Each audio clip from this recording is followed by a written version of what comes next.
السلام عليكم ورحمة الله تعالى وبركاته دمان ولا الله ميل كستو جوجتان وان إذن سلامية بعد الصلاة إن شاء الله تعالى ما أنت وحا أن سو قدبينية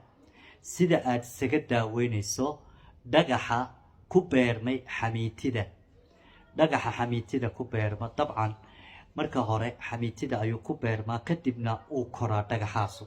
haddii uu koro qofka markaasi waxa lagu sameeyaa in xamiitidaas laga soo saaro amba in la qalo haddaba sidii aanad operation u geli lahayn qalitaan lagugu sameyn lahayn camaliyad lagu marin lahayn ee aad isaga daaweyn lahayd oo fudud ayaan insha allahu tacaala maanta kuu soo gudbinayaa ee adiguna baarakallahu fiik gudbi oo gaadhsii dadka la dhibaataysan dhagaxa xamiitida ku jira waxa aad insha allahu tacaala marka hore soo qaadanaysaa disti amba se baaquuli amba madiibad hadda sidaad u garanayso waxa aad ku shubaysaa 2 koob oo biyo ah koobku waa koobkan shaaha lagu cabo koobka shaaha lagu cabo 2 biyo ah oo mugi ah koobkaas 2 jeer koobka shaaha lagu cabo mar ayaad daraysaa markaad buuxiso disti baad ku shuban doontaa haddana mar labaad baad daraysaa 2 koob oo koobabkan shaaha lagu cabo oo biyo ah ayaa disti amba baaquuli amba aad ku shuban doontaa biyahaas marka aad ku shubto waxa aad soo qaadan doontaa xabad tufaaxa dabcan kan waa tufaaxan tufaax wada cas maaha tufaax madowna maaha yani waa tufaax isku jira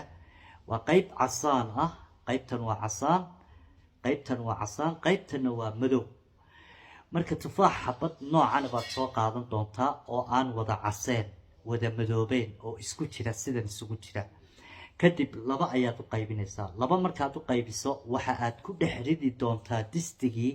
2 koob ee biyaha ah kugu jireen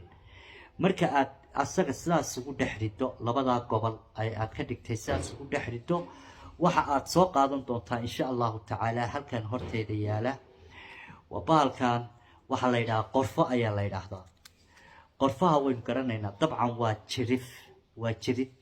jiriftan had iyo jeer ale xawaashiyada la soo raaciyo qorfo ayaa la yiraahdaa 3 xabo oo qorfo ah ayaad soo qaadanaysaa 3 xabad walba waa inay fartaadaas leekaataa hadda tusaale baynu ku bixinaynaa yacni 3 xabo oo fartaadan laaleeg ayaad soo qaadanaysaa oo qorfahana iyagana waxaad ku dhex ridaysaa distigii biyaha ahaa oo 2 gobol oo tufaaxa kugu jiray ayaa 3 mid oo markaasi qorfahan ah jirifta ah ayaad ku ridaysaa waxa aad soo qaadan doontaa insha allahu tacaala timir dabcan timirtanu ma aha timirta isjiidjiidata amba timirta isku dhegta ee cajiinka ah maaha timirtan waa timirta furfurka ah waa timirta qalalan ee furfurka ah timirtaas ayaa waxa aad soo qaadanaysaa tan waa timirta furfuran ee qalalan 3 xabo ayaad ayadana soo qaadanaysaa insha allahu tacaala 3daas xabee timirta ah ayagoo sidooda ah oo macal ishan leh isheeda xitaa ayada oo leh 3 xabo ayaad insha allahu tacaala ku ridi doontaa distigii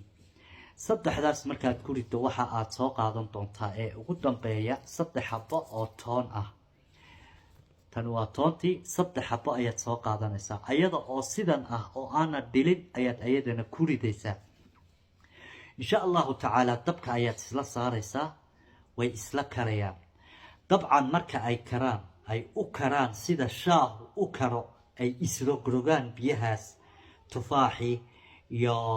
qorfihii jirifta ahaa iyo timirtii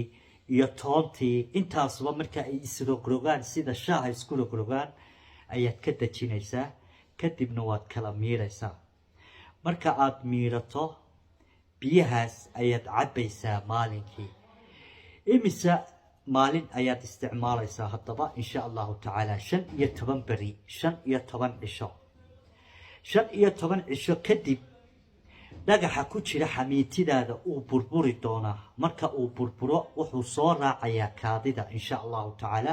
saas ayaanaad uga daawoobaysaa insha allah marka baarakallahu fiik sidan waa sida ugu fudud ee isaga daaweyn karto dhagaxa ku jira xamiitidaada uuna burburayaa kaadida ayuu soo raacayaa insha allahu tacaala adigoo aan camaliyad lagugu sameyn operation lagu marin qalitaan lagugu sameyn ayaad sidan isku daaweyn karaysaa baaraka allahu fiik insha allahu tacaala sheer garee khayrkan